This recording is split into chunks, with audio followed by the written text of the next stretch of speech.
Greetings, friends and neighbors, and welcome to episode 12 of the Community Solutions Podcast, coming to you from the students, faculty, staff, and community partners associated with the Department of Social and Behavioral Sciences at the Indiana University Fairbanks School of Public Health in downtown Indianapolis, Indiana.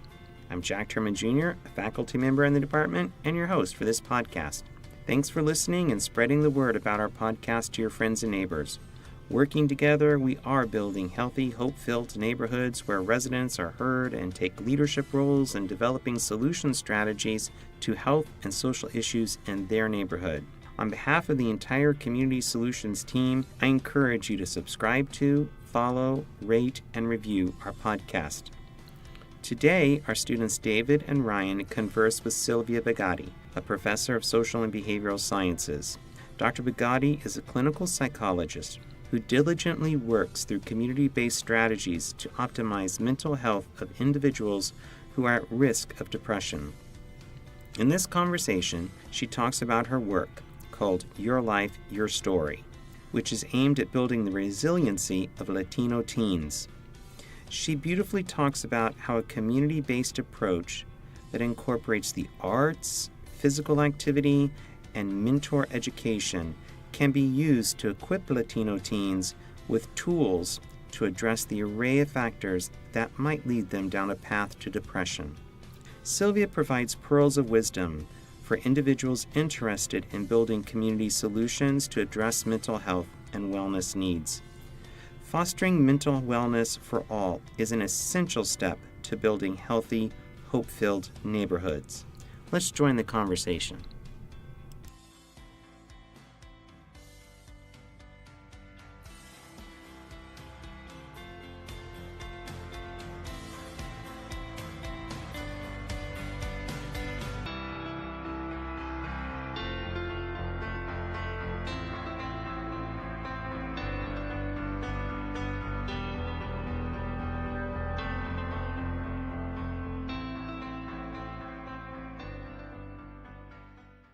All right, we will jump right to it. So thank you, Dr. Bagatti, for being here. Today we're talking about Your Life, Your Story, which is a resilience-building summer camp for Latino youth in Indianapolis that focuses on these youth embracing their stories and developing their sense of identity. So first, Dr. Bagatti, what is the problem this program is trying to address, and how did you notice this was a problem in the first place? So in 2012, we were examining the results of the Behavioral Risk Factor Survey. That's a nationwide survey conducted by the CDC, a very, very well done, high-quality survey with very reliable data. We were able to focus on Indiana and notice that among Latino teens, there were higher incidences of depression and suicidal ideation than any other teen group in the state. And so we decided that that was a problem that we could focus on and try to remedy. That sounds like a very serious problem. So you mentioned that it was in Indiana. Now, is this a nationwide phenomenon, or is it particularly concentrated in Indianapolis?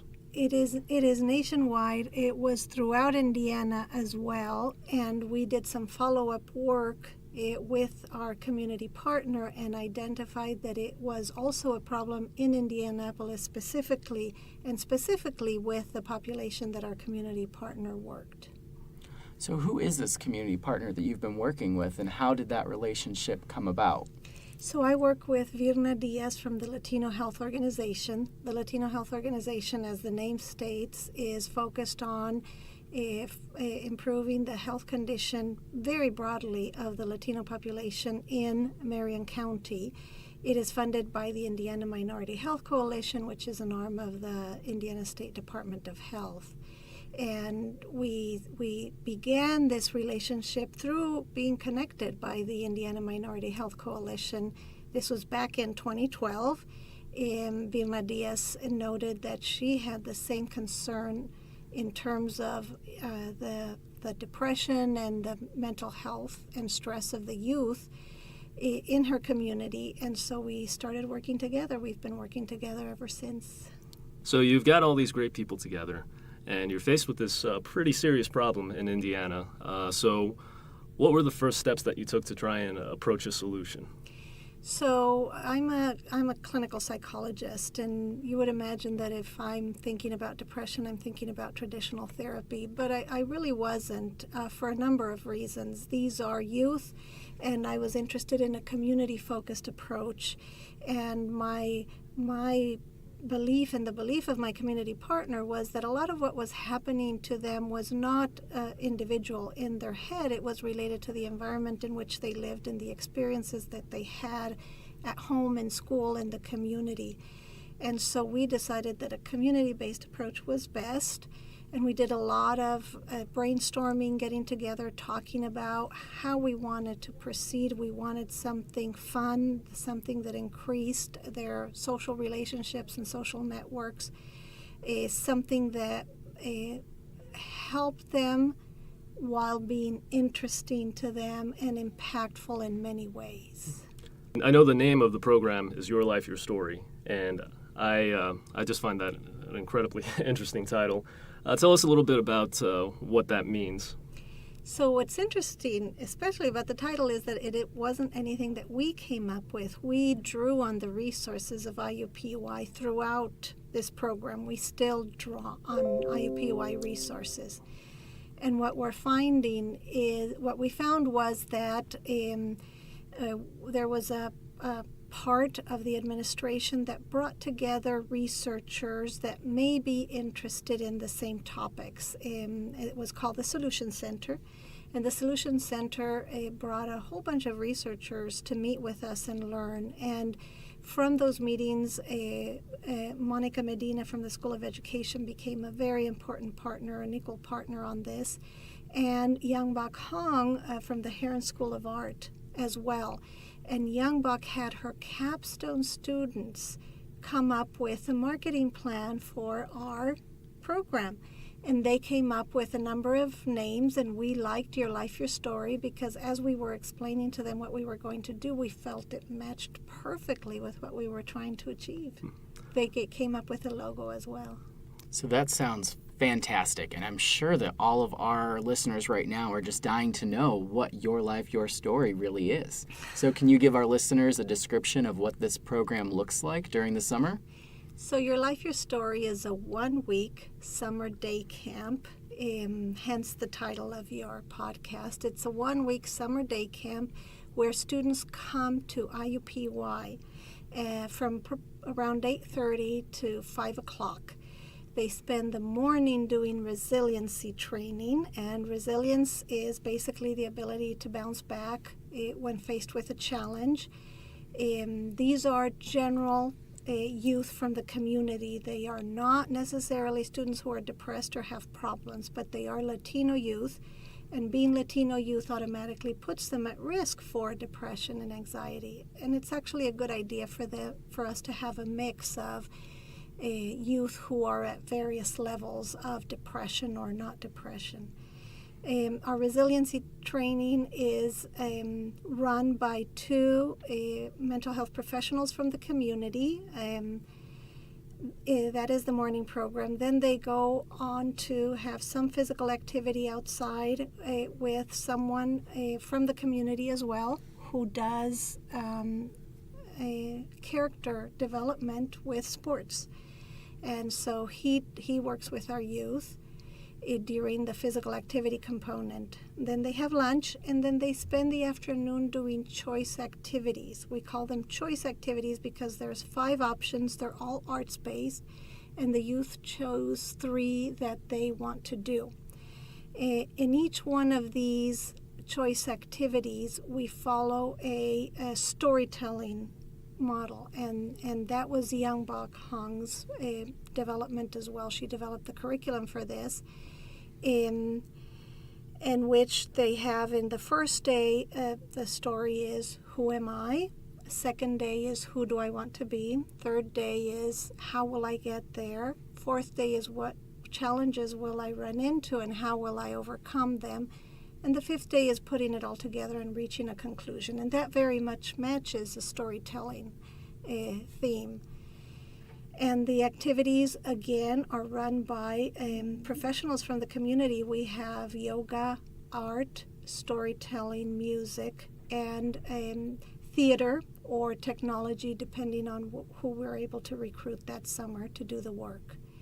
And we have an important component of Your Life, Your Story is that we have undergraduate university students that serve as mentors to these youth. In fact, we have a video that we made of this, and in the video you hear one of the youth say that was their favorite part, the mentors. So they get to be with mentors who are, some are Latino, some are not, who are very close to them in age, just a few years ahead, but are pursuing their dreams of a higher education and reaching goals for the rest of their life. And that is a very important role model for them.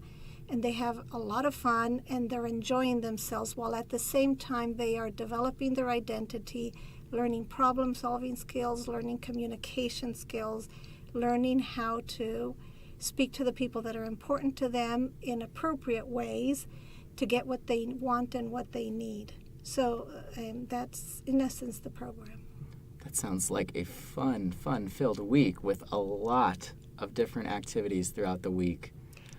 So what have you found so far from doing this for a few years? What kind of metrics have you done, and what sort of outcomes have you seen?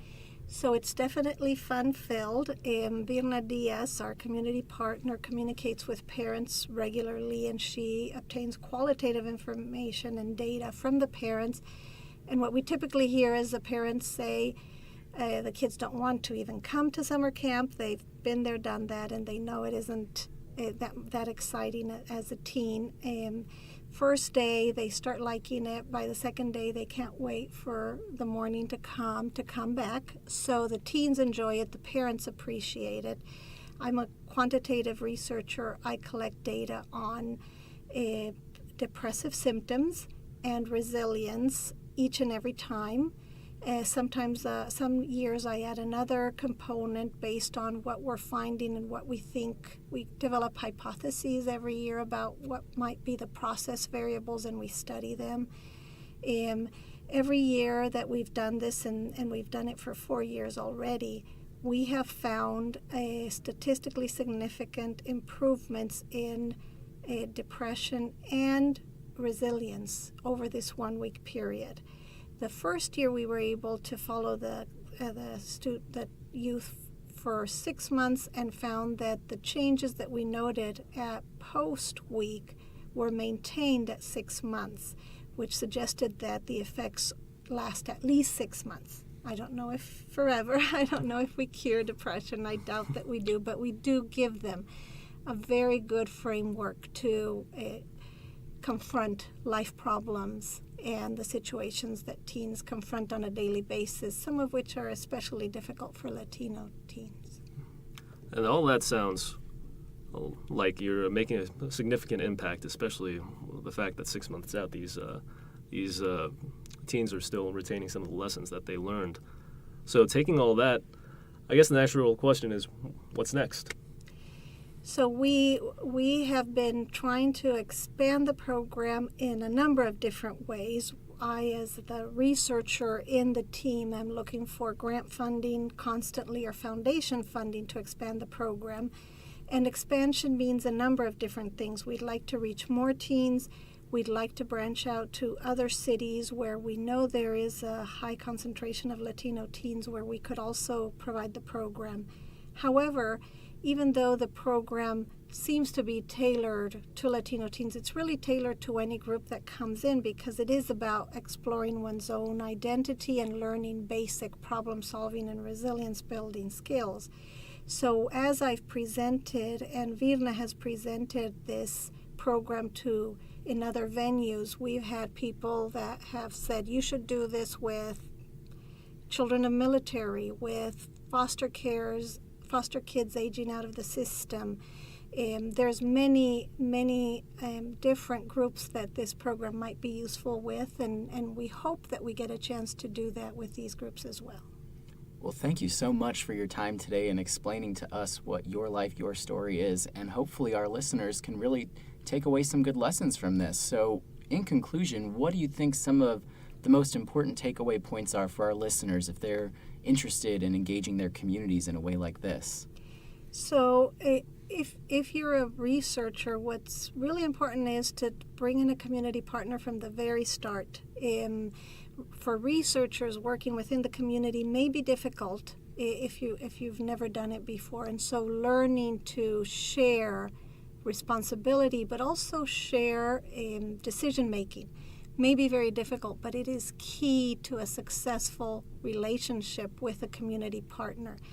It's also important to understand that there's expertise in the community partner and in the community that you do not have, and that expertise is critical for you to do a good job. If you just go to the literature or to other researchers to find out what to do, you may not be tailoring your work to the community that you're working in. Your community partner is instrumental for that.